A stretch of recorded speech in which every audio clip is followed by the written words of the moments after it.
You ever get that feeling that you're living your life in the background? Like the world is this high-definition movie and you're just the extra standing by the bus stop in a blurry shot? That was me. 3 months ago, I was just another guy with a degree he wasn't using, a studio apartment that smelled like damp laundry, and a soul that felt thin. Like it was being stretched over too much empty space. I wasn't looking for a cult. Nobody ever is. I was just looking for a reason to wake up that wasn't, I have to pay for the place where I sleep. It started with a flyer. Classic, right? But it wasn't some join us culty thing. It was a mindfulness and sovereign finance workshop. It hit all the right buttons. I wanted to be mindful, and I definitely wanted my finances to be sovereign. The guy who handed it to me, let's call him Marcus, didn't look like a fanatic. He looked like he'd just had the best sleep of his life. He looked at me, not at my face, but into me. He said, "You look tired of carrying things that don't belong to you." I didn't even ask what he meant. I just went. Level 1 isn't about brainwashing. It's about the love bomb. I walked into that community center and for the first time in my life, I was the most important person in the room. They didn't know my name yet, but they treated me like a long-lost brother.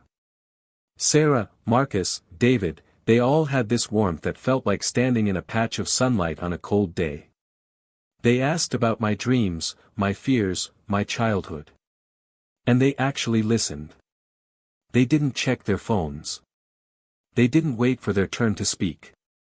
They just held space for me. It's a drug, man. Validation is the strongest drug on earth.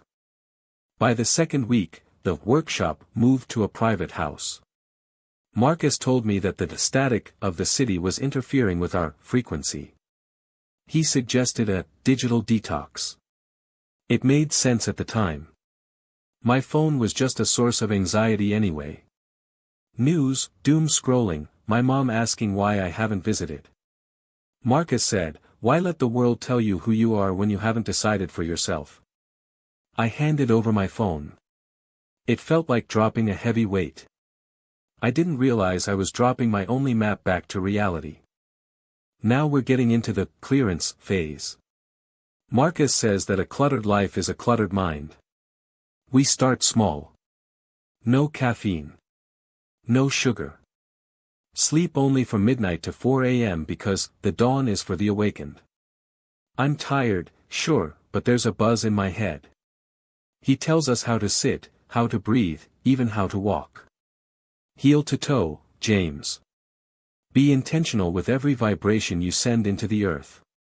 I feel like I'm finally taking control. I don't see that I'm actually just handing the steering wheel to him, one tiny habit at a time. This is where the research gets real.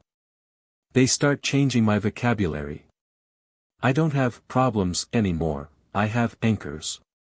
My family aren't relatives, they're biological ties to the old grid. We spend 4 hours a day in repetition circles, chanting phrases that sound deep but mean nothing when you actually pull them apart. The light is the shadow's memory. To be empty is to be full.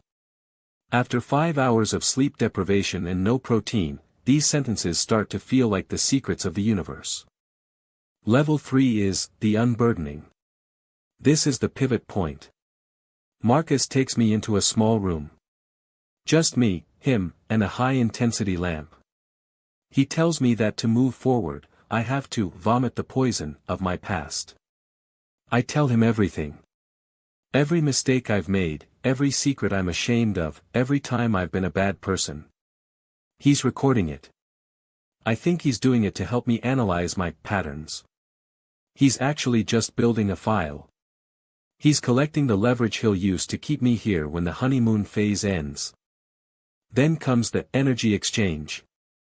Marcus explains that the foundation isn't a charity, it's a vessel. And a vessel needs fuel. He talks about the sovereignty fund. If I truly believe in the mission, why am I holding on to grid currency? I give him my credit cards. I sign over my car. It feels virtuous. It feels like I'm burning the bridge to my old, miserable life. I'm standing in a room full of people cheering for my bravery. I've never felt more powerful, and I've never been more broke. But then, something shifts. The smiles start to feel fixed. Like they're painted on. One night, I'm caught sneaking a piece of bread from the kitchen. Sarah, sweet, hugging Sarah, doesn't hug me. She looks at me with a cold, clinical disgust. She tells me I'm leaking energy. She tells me I'm betraying the collective. The group gathers around me. They don't hit me. They just yell. For 3 hours. They tell me how selfish I am. How I'm the reason the ascension is being delayed. I'm crying, apologizing for a piece of bread, and I realize, I'm terrified of losing their love. I'm no longer James. I'm aspirant 402. I spend 12 hours a day in the basement, transcribing Marcus's old journals. My hands are cramped, my head is spinning, and I'm hungry, so hungry, but I tell myself it's just the purging process. I look in the mirror and I don't recognize the guy looking back. He looks like a ghost. But then Marcus walks by and taps me on the shoulder. He calls me a warrior. And just like that, the fear disappears. The hunger doesn't matter. The basement doesn't matter. I'm a warrior. I'm part of the signal. And we're just getting started. The basement becomes my entire world. It's funny how quickly your horizons shrink when you're told that the sun is just a distraction. I'm transcribing Marcus's directives for 14 hours a day. My eyes are constantly burning, a dull red ache that never quite goes away, but David tells me it's just my old vision dying to make room for the new. Every time my back spasms or my stomach growls, I repeat the mantra, resistance is the ego's last gasp. I'm not a person anymore, I'm a filter. I take his raw, rambling thoughts and turn them into the purity modules that the level 1s upstairs will pay their last $500 to hear. I feel superior to them. I'm closer to the source. I'm the one who knows the ink on the page before it's even dry. Then, the selection happens. It's 3 a.m. The lights in the basement flicker twice, the signal for total silence. Marcus walks in, followed by 2 sentinels in white suits. He doesn't say a word. He just walks through the rows of desks, his hand trailing over our shoulders. When he reaches me, he stops. I can smell him, it's not sandalwood anymore. It's something sharper, like ozone and expensive leather. He leans down and whispers, "You're ready for the high oasis." I don't even pack. I don't have anything left to pack. My clothes are communal, my toothbrush is communal, my thoughts are his. We're loaded onto a bus with blacked-out windows. Nobody speaks. We just sit in the vibrating dark, feeling the elevation rise as we leave the city behind forever. The high oasis isn't a retreat, it's a fortress of glass and cedar tucked into a canyon where the GPS signal dies. When the doors open, the air hits me like a physical blow. It's so thin and cold it feels like breathing needles. This is where the inner sanctum lives. This is where the grid can't find us. We're stripped, hosed down with freezing water, and given new tunics. These aren't the cheap cotton ones from the city. These are heavy, raw silk. They feel like armor. Marcus tells us that from this moment on, we are the luminaries. We are the ones who will survive when the economic reset happens. He shows us the stockpiles, rows upon rows of grain, medical supplies, and gold bars. It's terrifying and exhilarating. The world outside is a sinking ship, and I'm one of the few who got a lifeboat. But the oasis has a price. It's called the mirror. Every morning, we are paired up. I'm paired with Sarah. She looks different up here. Her eyes are wider, more frantic. Our job is to sit 6 inches apart and stare into each other's eyes without blinking for an hour. If you blink, you start over. If you cry, you're holding on to trauma. After 40 minutes, her face starts to melt. It's a hallucination, I know that now, but back then. I thought I was seeing her soul. I thought I was seeing the parasite inside her. Marcus stands over us, shouting, "Identify the lie. Locate the anchor." Sarah starts screaming that she misses her daughter. She's sobbing, reaching for me, and for a second, one tiny, flickering second, I feel a surge of pity. I want to hold her. But then I see the sentinel watching me. I remember the recalibration. I remember the basement. And I realize that pity is a trap. Pity is how the grid keeps you weak. So, I don't hug her. I stand up, point my finger at her, and shout, "I see the parasite." The words feel like lead in my mouth, but the sentinel nods. He looks at me with approval. Sarah is dragged away to the quiet shed at the edge of the property. I'm promoted to senior mirror. I get an extra ration of protein and an hour of private presence with Marcus. I traded a woman's sanity for a piece of chicken and a smile from a madman, and the scariest part. I felt like I'd won a gold medal. Days blur into a single, high-intensity loop. We work the gardens, we transcribe the texts, and we watch the static. The static is what they call the news. Marcus shows us edited clips of riots, fires, and stock market crashes. He tells us the end is weeks away. He tells us our families are already dead or processed. I stop wondering about my sister. I stop thinking about my old apartment. Why mourn a graveyard? I'm part of the only living thing left on Earth. I start to find a strange peace in the exhaustion. When you haven't slept more than 4 hours in a month, your brain enters this floaty, dream-like state where everything Marcus says sounds like music. I stop questioning the logic. Logic is a grid concept.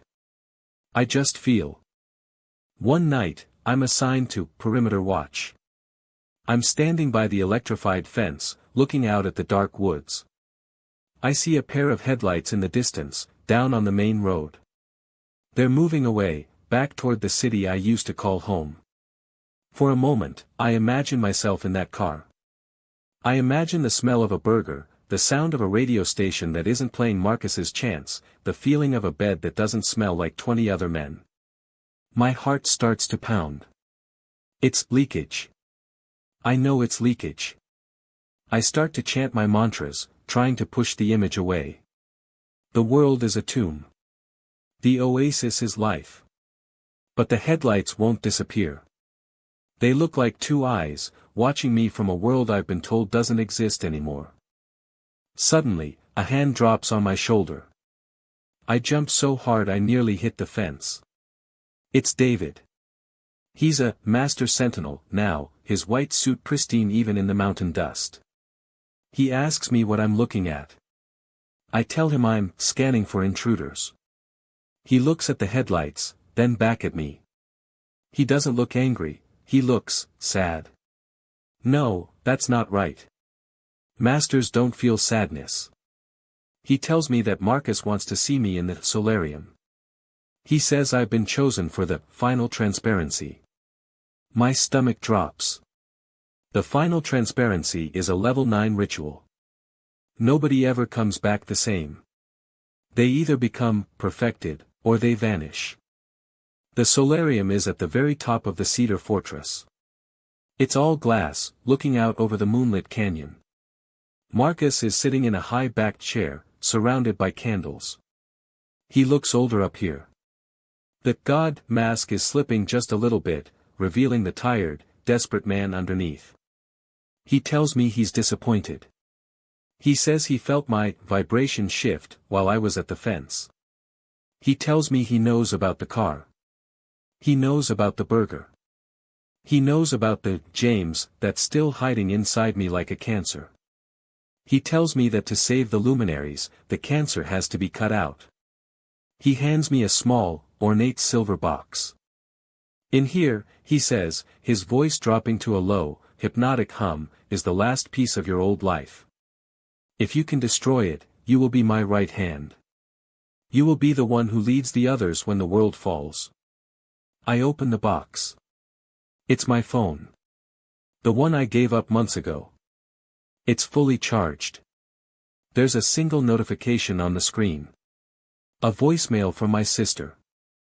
It's only 3 seconds long.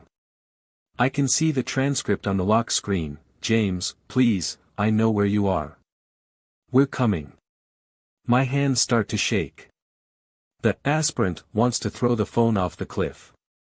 The warrior wants to smash it. But James? James just wants to press play. I stare at the screen until the light burns a rectangular hole in my vision. My thumb hovers over the play button, but I can feel Marcus's eyes crawling over my skin like insects. He's not just watching me, he's savoring the moment. This is his art form. He doesn't want me to just obey, he wants me to choose the leash. I look at the voicemail, then back at him. I see the faint, smug curve of his lips. He thinks he's already won. He thinks James is a ghost. With a roar that feels like it's ripping my throat out, I slam the phone onto the stone floor. I don't stop.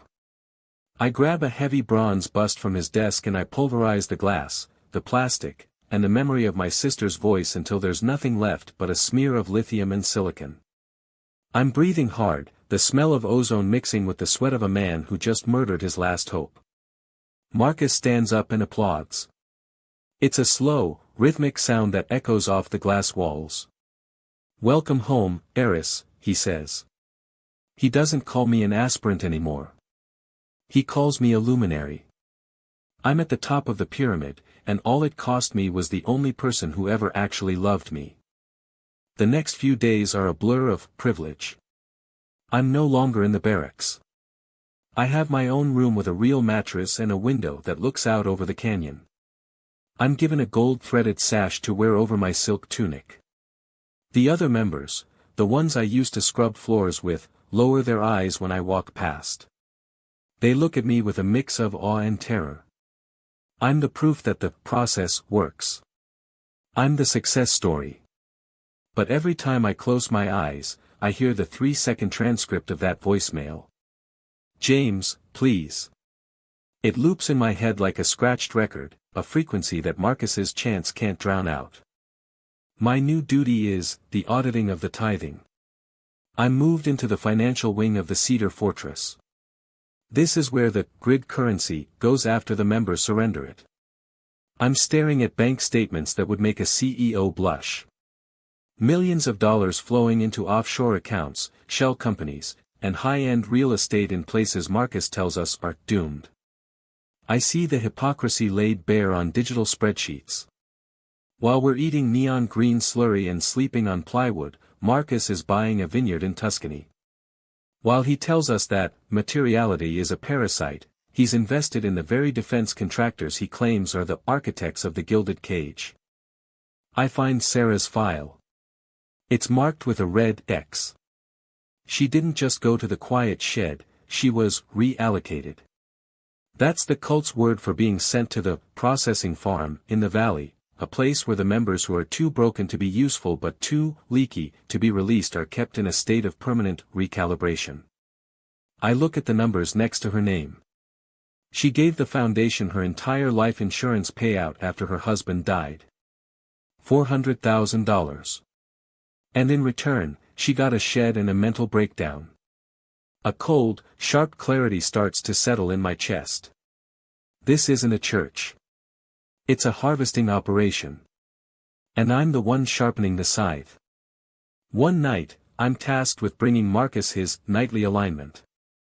I expect a bowl of the elixir and a book of scripture. Instead, I find him in his private dining room, illuminated by a massive chandelier. The table is sagging under the weight of a medium-rare ribeye, a bottle of vintage Bordeaux, and a bowl of fresh strawberries, fruit we haven't seen in months. He doesn't even look embarrassed when I walk in. He just gestures for me to pour the wine. "Don't look so shocked, Eris," he says, his voice thick with grease. "The shepherd must be strong to lead the sheep. If I starve, the vision starves." This isn't indulgence, it's maintenance. I watch him eat. I watch the way he tears at the meat, the way the wine stains his white beard like blood. He looks pathetic. He's just a man with a big vocabulary and a bigger ego. The divine frequency is just a parlor trick. I feel a sudden, violent urge to reach across the table and wrap my gold-threaded sash around his throat. But I don't. I just bow, call him master, and back out of the room. Because I realize now that to kill a god, you don't use a knife. You use the truth. And I'm the only one who has the keys to the vault. I start the silent recruitment.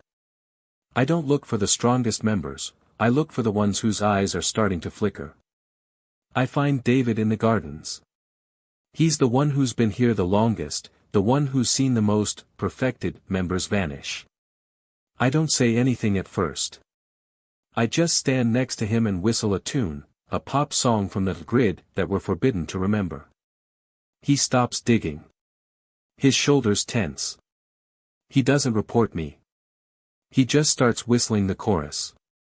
That's level 1 of the resistance, finding the others who are still human under the silk. We start meeting in the blind spots, the parts of the canyon where the cameras are blocked by the cedar trees. There are 4 of us now.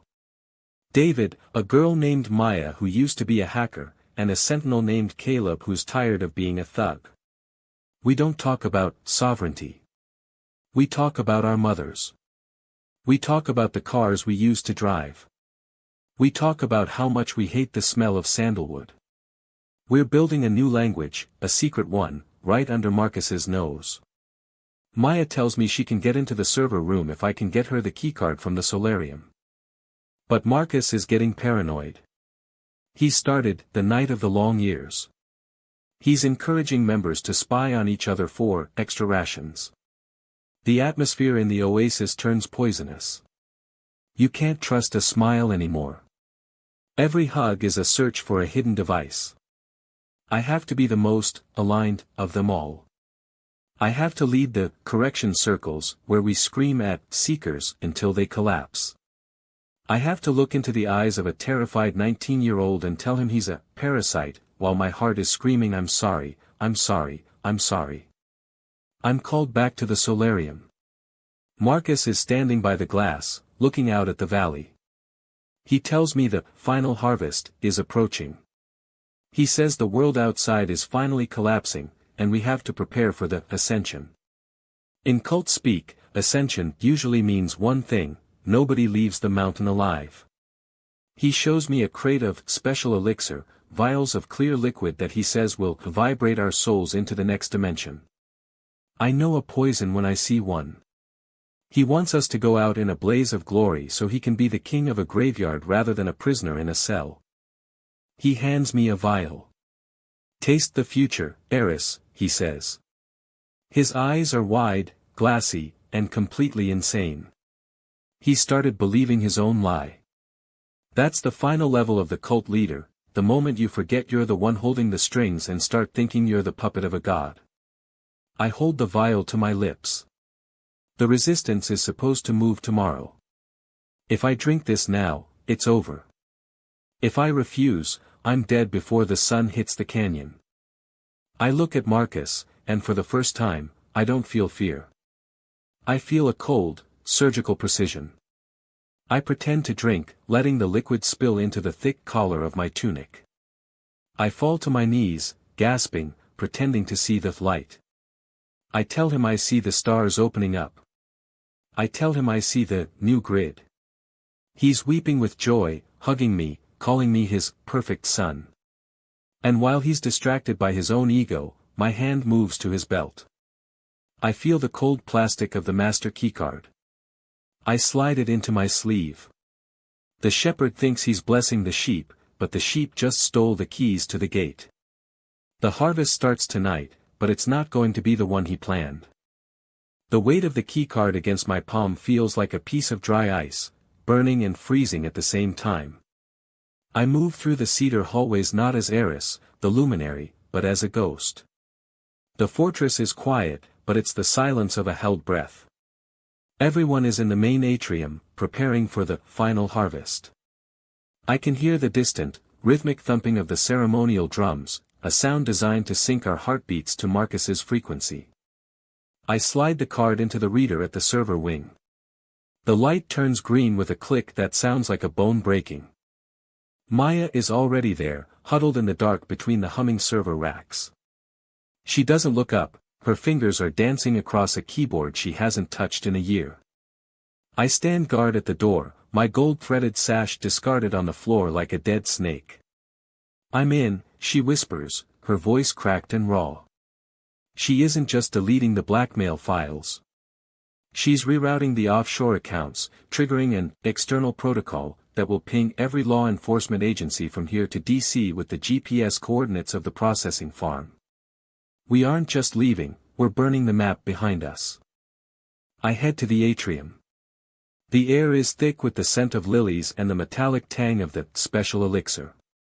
Hundreds of people are standing in perfect rows, their eyes fixed on the silver chalice in Marcus's hand.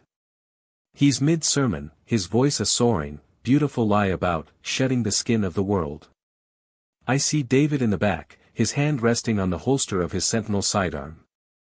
He looks at me, and I give him the smallest nod. I don't wait for Marcus to finish.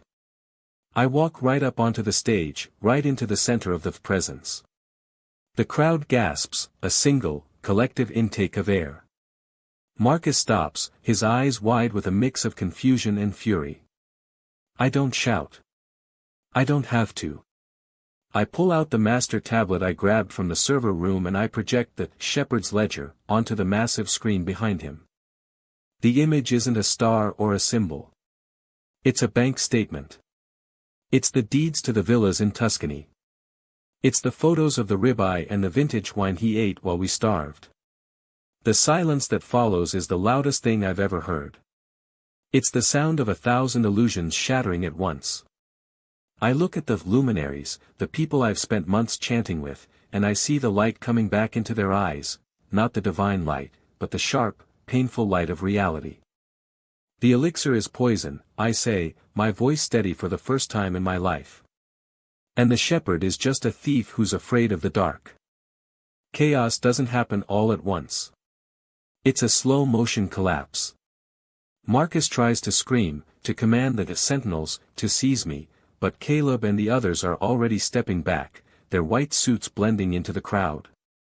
The final harvest turns into a stampede for the exits. I grab Danny, the kid from the basement, and we head for the service tunnels. We don't need the keycard anymore, the power to the entire fortress dies as Maya shuts down the grid. The escape is a nightmare of cold and gravity. We're scrambling down the canyon walls, our silk tunics tearing on the briars, our feet bleeding in the mountain dirt. Behind us, the high oasis is a dark tomb on the ridge. There are no explosions, no cinematic flares, just the quiet, pathetic end of a dream. We hit the forest floor and we run. We run until the sun starts to bleed over the horizon, turning the sky a bruised purple. And then, I see them. Not white SUVs. Not sentinels. Just blue and red lights flashing on the main road. I see my sister standing by a police cruiser, her face pale and lined with a year of grief. I fall to my knees in the gravel. I don't feel sovereign. I don't feel ascended. I just feel the weight of the mountain finally lifting off my chest. When she hugs me, I don't think about biological anchors.